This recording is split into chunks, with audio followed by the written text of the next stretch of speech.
Hello and welcome to Club Deck Corner here on Club at 22 the Rangers podcast. We are here to review the opening game of the season against Livingston, go over the 2-1 defeat to Malmo on Tuesday evening, round up some Rangers news and finish with a preview of the Dundee United game which is coming up on Saturday. So I am your host Scott Carney and joining me today is Jamie Lowe. Jamie, how you doing? I am very well, mate. How you doing? I'm good, mate. There was a bit of news today that we're going to come on to that's definitely perked me up a bit. Obviously, everybody probably knows what that is, but we'll come on to that. But first off, mate, we're going to start with a wee insight to your day that you had. Was it yesterday? It was yesterday, yeah. Very, very enjoyable. So what did you do? Tell us all, Jamie. Put us out of the suspense, mate. Well, finally, Scott, I won a ballot. And it's one I think you were pretty jealous about. So my Jers, there was a competition to go and try out the new and proposed kind of food items they're going to start at least considering to make at Ibrox on a match day. So I had my Jers send through the kind of monthly emails, and there's always competitions to win, whether it's the Rangers gin or signed tops or whatever, and I go into them all. And this one I did look at, but it was at the very bottom, and I kind of laughed and I thought that would actually be brilliant. So I don't know about yourself. I'm normally a kind of pie and bovril man at half time, but when I seen this list, so we get in firstly, and we get introduced to the food. His title was the Food and Drinks Product Director. What a job that is, by the way. What a job that is. So he was the executive chef for the catering supplier. Earlier, I think is the company's name. So he kind of chatted us through each of the sort of items. They'd done a lot of research through other companies to find out, what were their most popular food types and brands and what have you. So basically, there was 10 of us there, and started with kind of cool stuff like baguettes. So I had and I sent you a picture of this. I had given a form, and you had to rate each thing based on flavour, portion size, and appearance. Right. And then obviously I had all your comments and stuff. So baguettes we started with, and then we had loaded macaroni, chicken wings. Oh yeah. Burgers, hot dogs, and by the way, each of these things they weren't just run of the mill. It was like loaded gourmet shit. And oh yes, loaded nachos, meatballs, and they finished it off actually with a branded Rangers cookie. Celebrating 150 years, which was brilliant as well. So yeah, it was a good idea.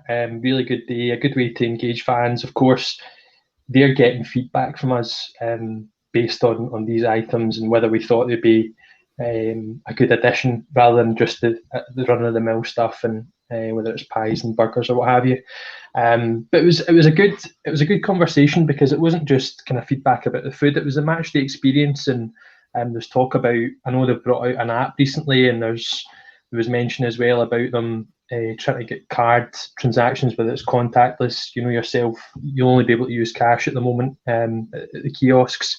I guess the other bit of feedback as well, which they took on board, was you'll see people leave 5 minutes before half time to go and beat the queue, or there's always massive queues. So is there a staff shortage? Can you actually open up more kiosks? So there's loads of things that they took on board, and they're really willing to listen. And obviously it was great getting a free scran. 100%, mate. As you can tell by the shape of my body, mate, I'm quite fond of my food. I do quite like Likewise. it. So, yeah, it looked good, man. It really did look good. I don't even think I applied for that, and it boggles my mind as to why I didn't, to be honest, because that's right up my street, that. But yeah, I mean, I think it's very important for Rangers to to kind of revamp all the kind of match day experiences, and it is something they are doing. It is something they're looking at, because I mean, some of the pies, the speciality pies they do just now anyway at the kiosks they're good, they're decent. You get some really nice ones there, but your run of the mill Scotch pie, and that, mate, it's not the best. Do you know what I mean? And everybody kind of knows that it's not the. It should be better, put it that way. But again, that's years of neglect, mate, that's led to being like that, a kind of catering company that's not really fit for purpose, to be honest. So, yeah, I mean, it'd be interesting to see what comes out of it. I'm all for proper food, though. I mean, at Ibrox, I really am. I tend not to eat when I go to Ibrox again, mate, because of the queues, and you usually eat before, and you've usually had a couple of beers or whatever before, so I tend not to eat when I go to Ibrox. Usually after the game, I'll grab something to eat. But if it's going to get really good food, then yeah. And the pictures look great, and it sounds like a cracking day. The SLO was there as well. You spent a bit of time with him. He was. See, just before we touch on that, actually, the food and drink director had mentioned that as much as we were there as my Jers members, they'd actually went through the same exercise with the executives in the club, and they were obviously giving their feedback as well. So, like you say, it will be interesting to see what they take forward. I think there's a few items there that, whilst they were made, I think longer term there might need to be certain developments within the stadium. We were talking about ventilation and things as to what they can actually go ahead and make. But we'll see. Some of them are things they can make within the stadium, and it'll be interesting to see what cost they're going to be as well. Yeah, the SLO was there, Greg. It was good to chat to him, good to catch up with him. He had stopped by and tried out some of the food items as well, which he said he was on a diet, but he enjoyed them as well. And we spoke about kind of the upcoming fixtures, and I'm sure we'll come on to the good news that was announced today.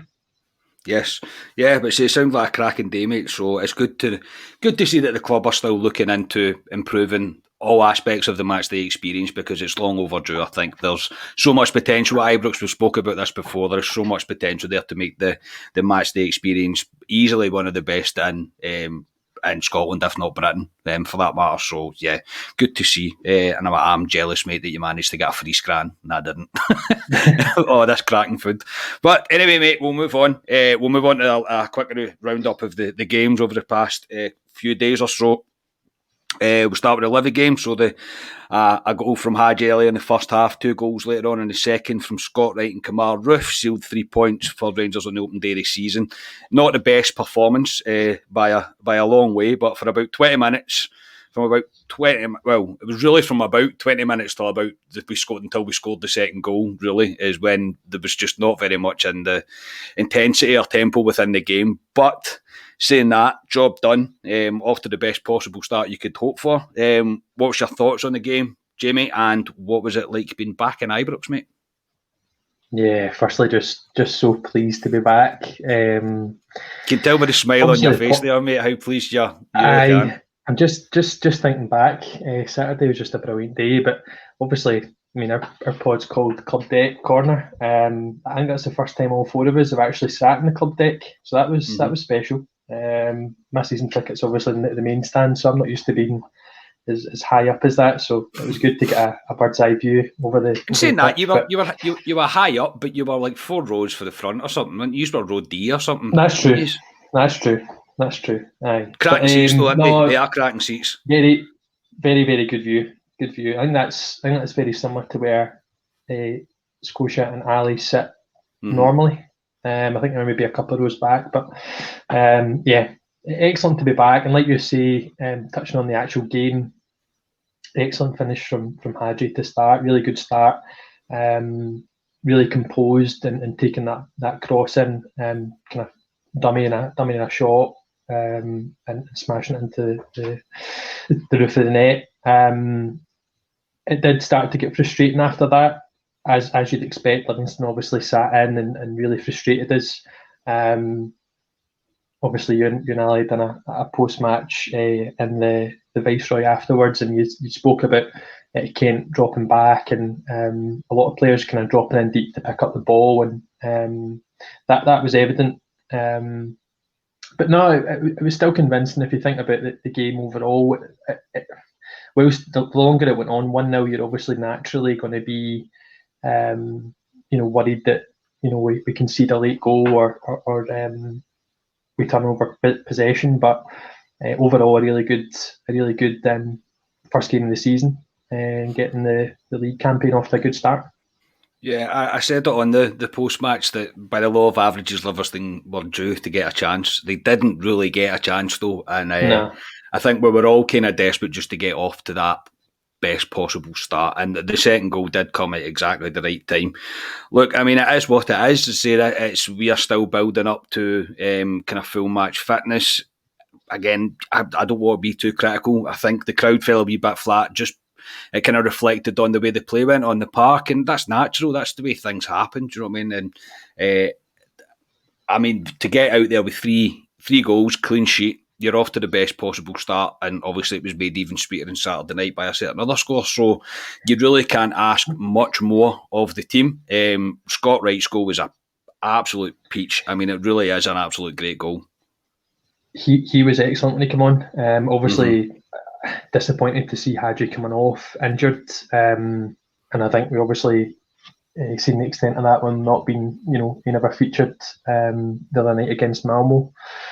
Hopefully he'll be fit for the weekend, but Scott Wright was excellent. He took that goal really, really well. As you said, we had a cracking view. We were pretty much right behind it, as we've seen him curling it into the corner. But he's coming on leaps and bounds. Really, really positive. Wants to take people on. Good turn of pace. So he's going to be an exciting player. Definitely, I think he definitely impressed. He's not scared, and he's out to prove his point, and he's out to get himself into this team as much as he possibly can. I'm really excited about Scott Wright and what he can offer Rangers. I think he's a great talent, and it's a good bit of business by Rangers to get him in the door. I didn't actually realise on Saturday that Livingston actually went down to 10 men due to an injury. They'd used all their subs, and they actually ended up with 10 men. I didn't realise that, and then Kamal Roof kind of sealed it with a guy went off injured, so Kamal Roof sealed it. Yeah, Kamal Roof sealed it with a bit of a loose ball. He reacted fast in the box and put it away as easy as you like, and Kamal Roof's off the mark for the season. But as you say, Jamie, these performances are going to happen, and if I'll take a performance like that every single game this season if it means we win the league. Kamal Roof, your player of the year this year, was your early call. Good to see him coming on. There was a couple of those scenarios actually kind of in the last 10-15 minutes. I never realised Livingston went down to 10 men either. Whether they were starting to tire, which you'd imagine they would, just sitting defending the whole time. There was a couple of those scenarios where it was getting very messy in the box, and it was falling to either us for a shot and getting blocked, or but yeah, Roof done well to get on to the end of that and just lash it into the side netting. So yeah, hopefully I know he's obviously suspended still from a European point of view, but it'd be good to see him come in. I know we'll touch on the Dundee United game. It'd be good to see him involved at the weekend. Yeah, 100% think he will be involved at the weekend, him and Kamara, but we will come on to that. So we'll move on, Jamie, to Tuesday night. Start with the first leg before we kind of talk about the return leg. Rangers are beaten 2-1 in Sweden after a couple of minutes in the start of the second half that no one would want to remember. However, a late strike from Steve Davis gives Rangers a fighting chance. Second tie coming up. The return tie is coming up on Ibrox on Tuesday. Before we get to the very exciting news on Ibrox returning to a full capacity, mate, what was your thoughts on the first leg? I thought it was a really stuffy game overall. They obviously sat in and played a sort of three at the back. I wasn't sure what to expect. We've obviously spoken about them having had their season started already. I don't think they're a fitter team than us, and that obviously showed with us getting that goal at the end. So I know you and Ali have said they're not necessarily a team that we fear, but they are. I mean, they've got quality. They are a strong physical team. I mean, you see them; they're not scared of a heavy challenge. No, certainly not. Right, no. Right knitting at times, come in for really heavy challenges. So, really, yeah, just a really stuffy, quite frustrating game. I think I'd looked at the stats afterwards, and I think it was like three goal attempts apiece, which probably tells you all you need to know, with 3 goals. So really disappointing to concede the 2 goals in the fashion we did. The second one almost felt as if we were still kind of trying to reset, and we just weren't. I just completely caught on our heels. Unfortunate, but the tie's still alive, and good to see us obviously get that goal back, which was really important. I think the first half Rangers played quite well, honestly. I think after we started really well for the first couple of minutes, it then became a wee bit cagey for both teams, and then Rangers started to dominate the game, and we had the better of half chances, if you like. There wasn't really a clear-cut chance really for any team until Malmo scored. So it was, but we were definitely the more dominant, I felt, and I felt at half time I was like, we could probably score here. I had every confidence that Rangers could probably score. Obviously we didn't know at this point Hadji wasn't actually stripped for the game, so he'd picked up a knock during the warm-up. That was confirmed with Gerrard at the end of the match, so hopefully he's back fit. The press conference for Saturday's game is obviously tomorrow, Friday. So, but yeah, the 2 minutes, mate, of just defensive lapse, it was just like, it's so uncharacteristic of this team, and it just shocked us all. I mean, I just looked up from my phone and it was 2-0, and I was like, what? I was like, I almost thought I was watching a replay of the first goal. Do you know what I mean? I was like, how? No, hang on. I was like, it was just a bizarre 2 minutes. I say it's not good enough though. As I say, Connor Goldson was all over the place. I don't want to be too critical of him, because in the first half he did do quite well, kind of nullifying their attack. But that goal, the second goal especially, it was just a car crash of errors really for both goals, and it all led to, obviously, Rangers. We grew into the game after that. We didn't give up. Do you know what I mean? And I've seen a lot of that, people talking about reaction to this game. Rangers didn't give up, and we didn't give up. We just didn't really get a clear-cut chance. And then the first time we decided to shoot, mate, pretty much as far as I can remember, the first time we actually get a decent shot, a chance to shoot, we shoot. It's a deflection. I'll take it all day long, and it completely changes the complexion of the tie. Totally. And looking back, whether or not, you obviously mentioned Hadji there, whether or not, Aribo obviously was missing as well. So whether or not they were available, I don't know if that would have been the starting lineup, as in Arfield, Lundstrom, as well as Davis, who had a cracking game, to be fair. It'll be interesting. I'm actually really interested to see how we're going to line up for that game. You obviously touched on Alfie and whether or not he's going to be fit enough to start. If he's available, you'd imagine he will be starting. You also had the conversation about Itten. I thought Itten done okay. Held the ball up well at times, and as I said, he took a fair few clatters, but definitely offers something different. Like you say, we had passages of play. Whilst you're saying we're getting up to match fitness, I still think we are a fit team, and that's shown in both of the last 2 fixtures, as in against Livingston and Malmo. We don't stop. We continue to press and go at it, even when again, I thought Ryan Kent had quite a frustrating game coming back and dropping deep to pick up the ball. He was losing it often, but he keeps going and keeps trying to turn that screw and make something happen. So I thought him and Wright in particular looked very dangerous, and it set us up for a really exciting return leg on Tuesday. Yeah, there is definitely levels to this Rangers team, but we were nowhere near the levels we can reach. So that's pretty much the nicest compliment I can give. But you've led it on quite nicely there, mate, to if Steve Davis' goal didn't give us a lifeline in this tie, it was announced today that full house capacity stadium is returning. Rangers announced earlier on today, Rangers can confirm there will be a full capacity at Ibrox Stadium going forward, subject to conditions prescribed by the Safety Advisory Group of Glasgow City Council. The ticket office will be in contact with season ticket holders today to confirm the process for ticket allocation for Tuesday's match v Malmo. We cannot wait to hear you roaring from the stands of Ibrox Park, and I just get goosebumps, literally just got goosebumps to the back of my neck. I cannot wait for this, and fucking God help Malmo, mate, because this is going to be spectacular. What was it they had? 4,000 fans or something? 4,500, I think they had, yeah. 4,500. Yeah. 50,000 bears, mate. 50,000 bears.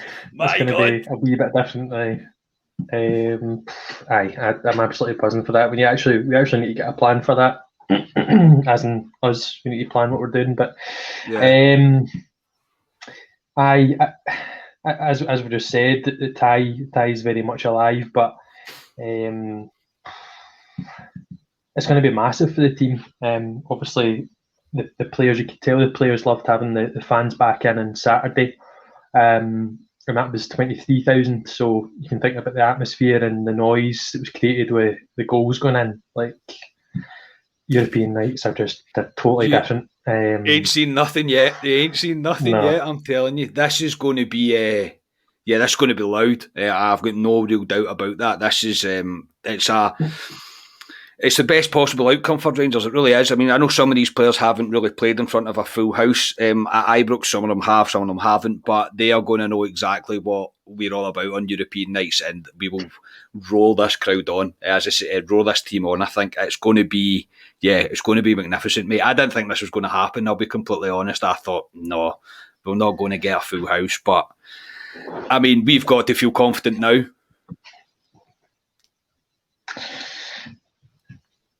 Yeah, I think so. I mean, the away goals thing, I think we spoke about that when it first came in.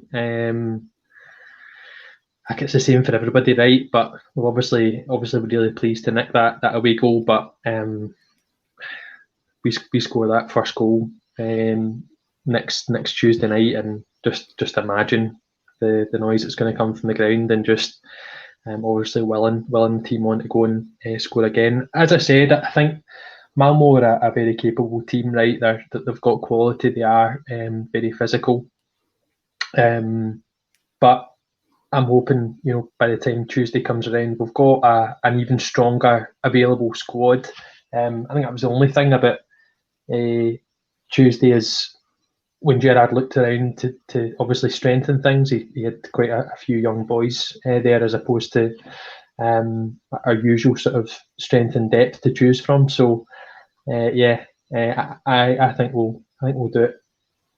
Yeah, I think so now as well, especially with the crowd. I just think this is just played right into the hands of Rangers, and it's our duty now to make as much noise as we possibly can. And I have no doubt that the Ibrox faithful will do exactly that. I honestly cannot wait for it. My tickets are already confirmed. I'm going back to my seat after nearly 2 years, mate. I've not been in my seat. I cannot wait to get back to my seat, and it'll just feel like I'm back properly. As I say, I've been quite lucky to go to quite a few games over the pre-season, and obviously I was at Livingston on Saturday as well, but I'm not in my own seat, and everybody knows it doesn't feel the same unless you're in your own seat. And now I get to go in my own seat, so yeah, I'm absolutely buzzing. I cannot wait for it, and I'm quietly confident Rangers will get the job done. I really am. I think the noise and the whole occasion is just going to play into our hands. I really, really do. So I'll go for 2-0 Rangers. Do you want to make a prediction?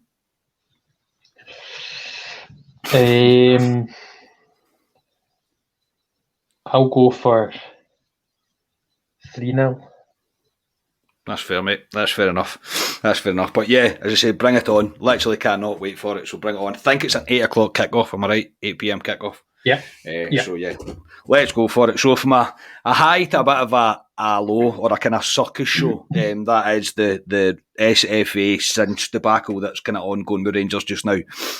So many will have noticed there was no Cinch sponsorship at Ibrox on Saturday for the opening game of the season. The reason for this, in the simplest possible terms, has been explained in a most recent blog by Stevie Clifford at Four Lads. So I've just took a wee bit from that. He explains the SPFL announced a record-breaking sponsorship deal with Cinch. Rangers have not provided Cinch with shirt sponsorship. We also haven't used their logo or announced a Cinch man of the match. Basically, sponsorship requirements. The reason for this is because Rangers argue it conflicts with our own sponsorship deals. Under SPFL own rules, Rangers are quite in their rights to do this. Rangers have been in dialogue with the SPFL for some time, and prior to this deal being signed, Rangers alerted the governing bodies to our situation and that we would not be able to comply with the new sponsorship. The SPFL proceeded to ignore Rangers and sign it anyway. Rangers simply followed the rules and correctly applied the SPFL's own rules and guidelines. Despite the quickly developing narrative, Rangers have complied with every SPFL rule and have done absolutely nothing wrong. So thank you to Stevie for that. He put it much clearer than I possibly could. So I'll leave a link to that blog in the description for this podcast. You can go and check it out. Always top class from Stevie. But following on from that, mate, the SPFL's Murdo McLennan then sent a letter to every club making Rangers out to be wrong for what they've done. Big bad Rangers. Surprise, surprise. Stuart Robertson then replied, clearly pointing out the facts and clearing Rangers of any wrongdoing. This is really all down to the fact that the SPFL sponsorship was brought in by an agency. So Cinch was brought in by an agency and they're taking $500,000 for this. So the $500,000 is going back out the Scottish game, which shouldn't be the case. I mean, let's be honest, that shouldn't be happening. And it moves. The reason they're embarrassed about it is because the spotlight's firmly on them. And again, it just draws attention to the fact that they are sitting on their healthy wage packages, these guys in the SPFL, but they're not fit for purpose and they're underselling the game in Scotland. I mean, the sponsorship deal's not even that great. Let's be honest. It's not like it's like mega money. It could have been more. So I just think it's the gist of it is with my blue tinted glasses on, mate, right? I'm all for Rangers doing this. I'm like, brilliant, yeah, get it up them as far as I'm concerned. They don't listen to anything we have to say, and all they're trying to do is paint us as being big bad Rangers, the way it always is. So Rangers are quite right to fight back on it. With my blue tinted glasses off, this could all have been resolved if the rest of Scottish football would back Rangers and hold these people to account for the sheer lack of professionalism in them representing Scottish football. Take team selection out of it, mate, whether you support Hearts, Hibs, Dumbarton, Morton, whoever you support, everybody's in agreement that the SPFL are not fit for purpose. Everybody has to back together. So I am all for Rangers standing against this and doing this because we're not doing anything wrong. What's your thoughts on it? I just spoke for a long time there. What's your thoughts on it? The thing is, we went quite a long time without any sponsorship deal, didn't we? Not as a league. Like I can't actually remember. Was it Ladbrokes before? Ladbrokes. And then when that deal ended, we went a period of just having no sponsorship, and it feels, I don't know if it felt a bit kind of last minute when this deal came in. Not many people have heard of Cinch either, mate. Do you know what I mean? Let's be honest. Cinch is not exactly a massive name. No, I think I've seen one advert on the TV, but no, I agree. But there's obviously when that contract's come in, I've seen obviously the statement from Stuart Robertson, and there's this obviously the rule 17, which touches on the kind of commercial aspects, and you're right, as in whether that was Rangers or any other club within the SPFL, there's obviously rulings there. There's an existing contract, which touches on any pre-existing contracts they may have in place, which in turn, if that for whatever reason is to be a conflict of interest with anything else, the clubs need to have their rights protected. So you're right, whether it's a Rangers thing or it's any other club, it just seems very rushed and not well planned out, unfortunately. But I totally agree, as in with the stands. I think in this scenario, from a Rangers point of view, we've obviously got the Douglas Park Motor Company group, so there's a clear conflict there. So I can see why we're taking the stance we are, and you're right. The board need to be taken into account. I think obviously the Rangers have made it quite clear from the start when this was even getting discussed with the other teams within the whole of Scotland, really, that Rangers were like, well, we can't do this. And yeah, Rangers might be playing a wee bit difficult. Possibly, they might be. But at the end of the day, Rangers have still had dialogue with them. The SPFL didn't respond. Like, you can't just ignore somebody that's part of the group that you represent. You can't just ignore them just because it's Rangers. And again, they've just ended up with pie all over their face, mate. And I think it serves them absolutely right. They are not fit for purpose. And I don't think anybody disagrees with that. I think everybody's in the same boat, but everybody just seems to go, it's okay, we'll just kind of let it go. We'll just put Cinch on our tops, we'll just put Cinch on our billboards. Why should we? Do you know what I mean? Like, I don't see why we should. Rangers, I'm 100% sure Rangers are getting more from their own sponsors than they are from this Cinch deal. I guarantee you that. So, I mean, again, it might be a wee bit Rangers playing hardball. I'm not 100% sure, but I am all for them fighting back on it, because if they don't want to communicate with us and they don't want to treat us with respect, then why should we treat them with respect? See, whether it's been Cinch as a supplier, as a contractor, whatever form they take as a partner, they should really, I would imagine, would have seen the existing contract which states this rule.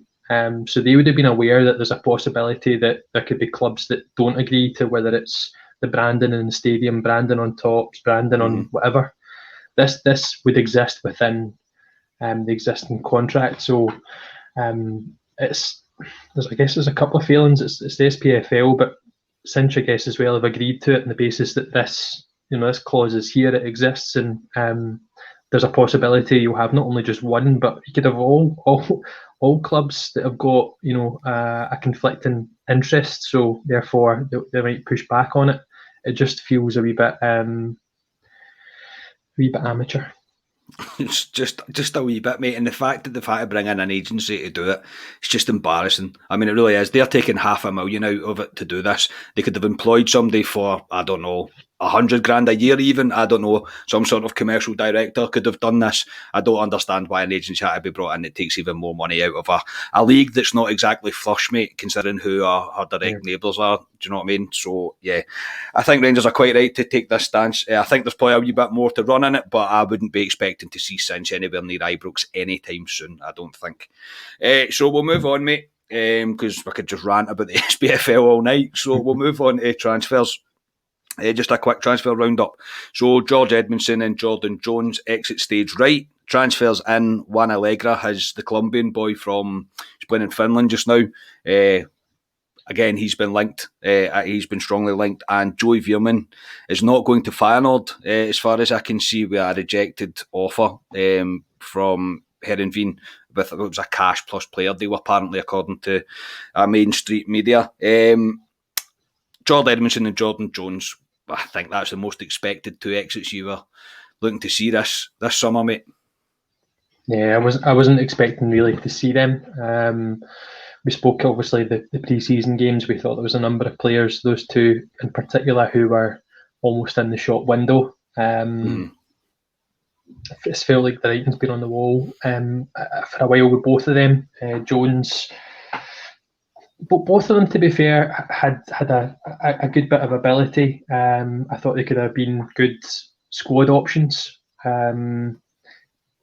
We've just strengthened since then, since those signings a couple of years ago, and obviously go with our best wishes. But obviously the whole COVID breach as well, they never done themselves any favours. And I think from the point that they both went out on loan, it was more with a view of go and get yourself almost new clubs at that point. A shame, as I say, but we go with our best wishes. Yeah, I think Jordan Jones will look back on this in years to come and go, I made an absolute arse of that. I really did. Because he had potential. I think we've spoke about it before. Ali speaks about it as well on the pod. And there was some form of player there. Just his decision making, be it on the park and in his personal life. It's just he was just a daft boy at times, and somebody that should probably know better at his age. It's a shame. Again, we wish him all the well. Edmondson, Katic is back. We've got Hollander, we've got Balogun. We don't need them. Do you know what I mean? In the nicest possible way, we don't need them. There's no way he's going to be playing in front of any of them if they're all fit. So it makes loads of sense for him to go. When we brought Simpson in as well, I thought that was... Simpson and all. Aye, Simpson. That was almost... I felt as if when we made that signing, that was the Edmondson's spot. Aye. As the fourth or fifth choice centre back. As I say, still really young boy. He done well, and I can't actually remember what it was. It was a European fixture and it was away. and I was really impressed with Edmondson when he played that night. But yeah, hopefully again it's money in the door. I think we actually got Edmondson for free, and I'm sure we got almost $1 million back in. Obviously freeing up wages as well. So, like you say, and you might come on to it, I suppose it's then if there's any other outgoings, it's what that frees up and who else we can possibly look to bring in. Yeah, so as I say, the biggest links in just now, that the Juan Allegra, the Colombian lad, he's popped up again.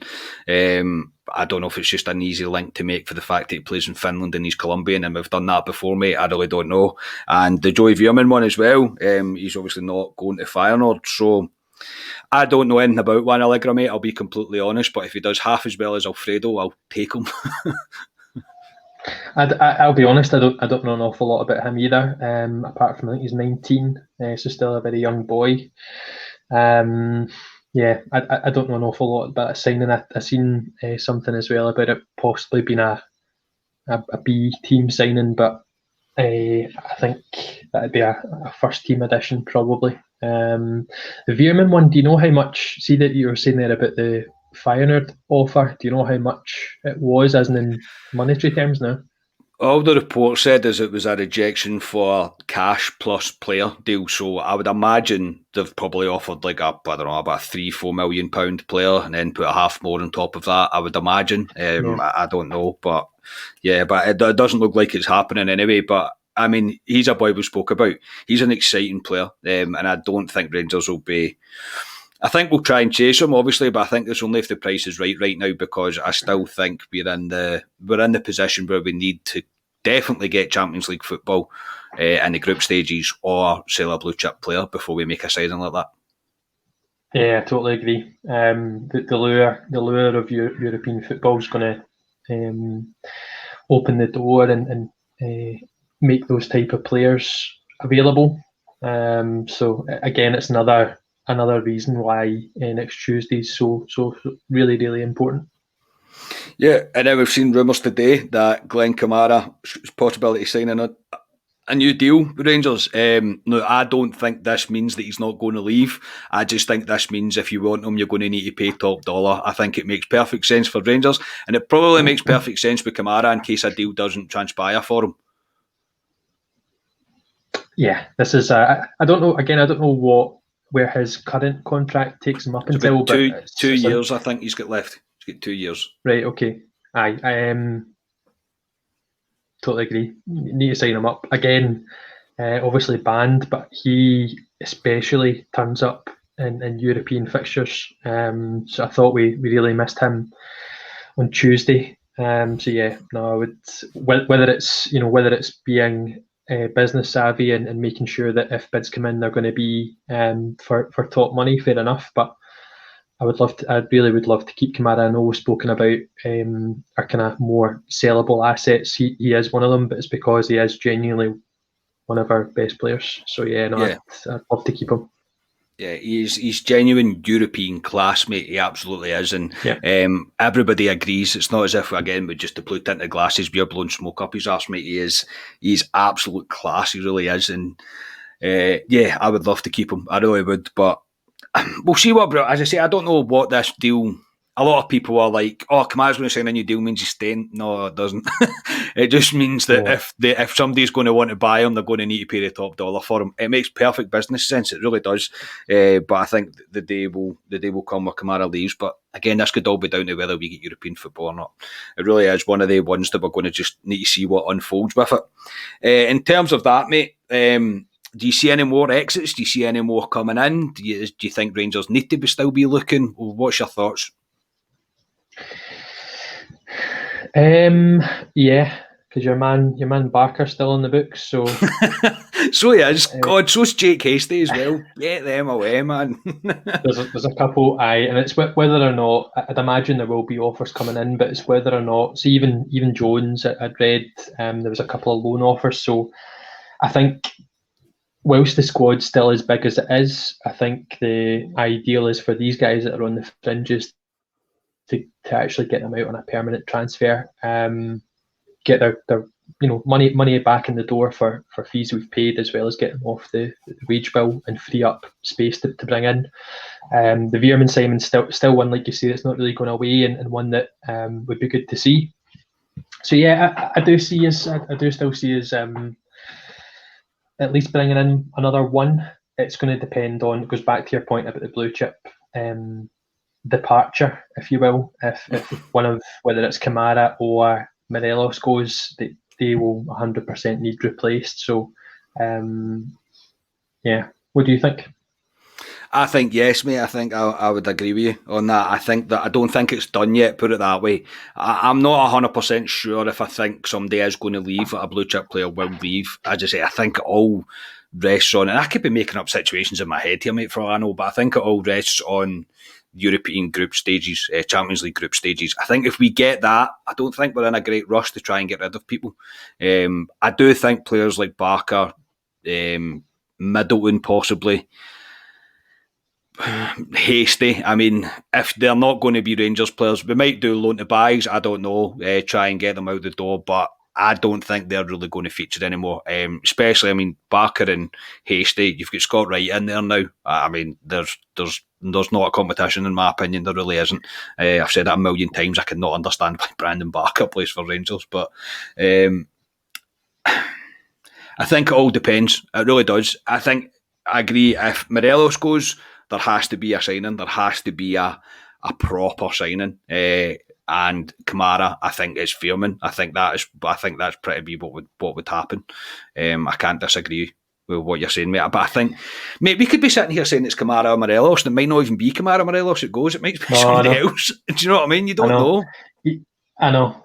McCrory was an interesting one as well, getting named on the bench the other night, as in seeing McLaughlin come in, obviously for Livingston, then going McGregor. I would have just expected to see McLaughlin obviously on the bench, and then Andy Firth doesn't seem to get a look in. So it's good to see McCrory's getting involved, and he's obviously within the squad. But again, I wasn't sure whether or not he'd be going out on loan this year, or whether he's going to be involved or kind of around about the first team. I think we'll see, just purely based on what we've seen so far with Livi and Malmo, I think we'll see a lot more rotation in terms of goalkeepers this year. I think he'll try and keep McGregor as fresh as he can for the bigger games, if you like. But I mean, McLaughlin's a more than fine stand-in, and I think McCrory might get a chance maybe in the cup games. I'm not sure. And Andy Firth, I love Andy Firth. He has the best job in the world. Honestly, he has the best job in the world. He stands in goal and gets balls booted at him, mate, and can call himself a part of the 55 winning team. That's the dream, mate. That is the dream. But fair play to him, honestly. Fair play to him. So we'll move on, mate. We'll finish up with a preview of the Dundee United game. Rangers take on Dundee United on Saturday the 7th of August in the first away game of the season. Kick-off is at 12:30 and it's on Sky Sports. United didn't get off to the best of starts. I don't think they set up quite right. I've watched the highlights back of them playing Aberdeen. They just didn't set up very well. They didn't really, do you know what I mean? They kind of, why would you not have a go at them? Do you know what I mean? I didn't really understand it. They looked like they were very much there for a draw and it didn't pan out for them. They were unlucky not to score, but Aberdeen thoroughly deserved that win. What do you expect from the game at the weekend, mate? Do you expect 2 banks of 5 again? Probably, yeah. I would imagine. So I'd imagine that's going to be what we'll come up against for the majority of the league campaign this season. But I'm really looking forward to Saturday. I'm looking forward to seeing Kamara and Roof come back into the squad. Balogun as well. So I just really looking forward to seeing the team, and having lost the other night. Looking forward to seeing them putting another marker down. Yeah, it'll be interesting to see the reaction, but I fully expect it to be as professional can be, mate, and I think Rangers will come out the blocks firing.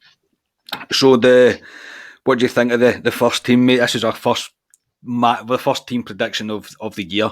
I don't think I maybe got one right last year, maybe 2. I don't know. At very, very most. I don't think any of us really ever got it right. I'll go first. I think McLaughlin, Tavernier, Goldson, Hollander, Barisic, Kamara, Lundstrom, Kelly, Kent, Sakala and Roof. What are you thinking? Interesting. I'm actually not that far off it. I think the only differences I went for is I think Bassey will start because I think Barisic was struggling. I think whether or not, if it's just he needs more game time, then fair enough, he might play. But I had a difficult night. Kelly's an interesting shout. I would say in the midfield would be Kamara, Davis, and Lundstrom. Okay. And then up top, Hadji, Sakala, and Kent. I think Roof's a set to start. I really do. I think Roof's an absolute set to start. We might not even play Sakala. I might play Roof through the middle. It'd be good to see if Aribo's fit as well. It'd be good to get Aribo needed minutes. Well, I think he needs minutes. The second half of the Livingston game, he started to kind of peter out a wee bit. So I think he needs a bit of minutes.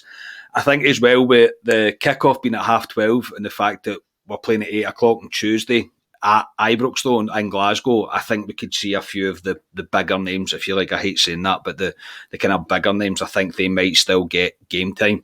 So if Barisic needs minutes and it's not a knock, then 100% I expect Barisic to play because he needs minutes. And Arfield might play as well if he's looking towards Tuesday night and playing Arfield. But I think he'll rest Davis, and that's why I put Kelly in, because you've got to give the boy a chance. If you're going to name him on the bench, you've got to give him a chance.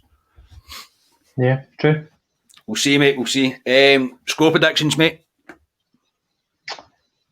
I'll go for 2-0 Rangers. Scorers. Hadji and Sakala. I'll go for 3-0 and I'll put Kent, Sakala and Roof to score. Because Roof's going to be my man and I'm going to be proved right at the end of the season that I picked the right player. That's what I'm going for anyway. But yeah, I mean, I'm really looking forward to it as well. It's good to have the football back, and it's now really the countdown's on to Tuesday as well to get back into the full stadium at Ibrox. I mean, honestly, I cannot wait for it. I just, every time I think about it, the hairs in the back of my neck stand up. It's going to be incredible, it really is.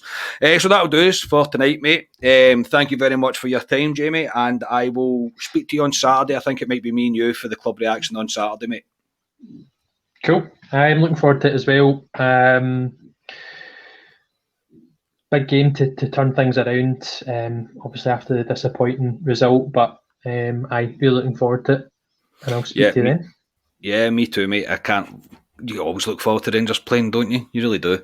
But anyway, thank you to everybody for listening. Shameless plug from me. Please do subscribe to our YouTube channel. Like the video, give us a wee 5-star review on Apple Podcast. Leave a comment, follow our socials. It really does support us. It makes a huge difference.